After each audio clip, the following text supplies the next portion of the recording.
بسم اللہ الرحمن الرحیم۔ شروع اللہ کے نام سے جو بڑا مہربان نہایت رحم کرنے والا ہے۔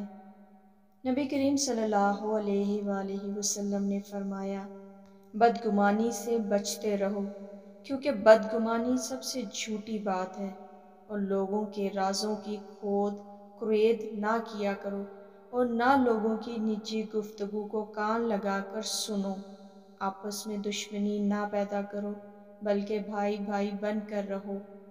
آپ صلی اللہ علیہ وآلہ وسلم نے ارشاد فرمایا، جو تنگ دست پر آسانی کرے، اللہ تعالیٰ اس پر دنیا اور آخرت میں آسانی فرمائے گا۔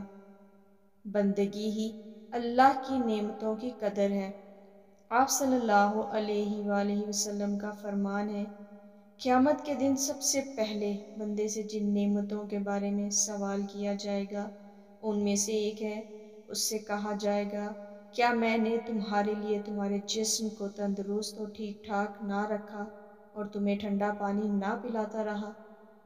مسلمان کی مدد کرنے کا اجر۔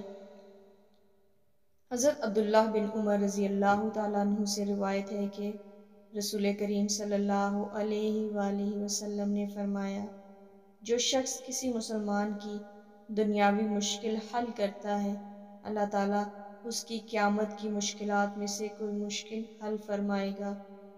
آپ صلی اللہ علیہ وسلم نے فرمایا، آزمائش جتنی سخت ہوتی ہے اس کا بدلہ بھی اتنا ہی بڑا ملتا ہے۔ جناب ابو القاسم صلی اللہ علیہ وسلم نے ارشاد فرمایا، جو چاہتا ہے کہ اس کے رزق میں فراغی اور اس کی عمر دراز ہو تو وہ لوگوں کے ساتھ رحم کا سلوک کرے۔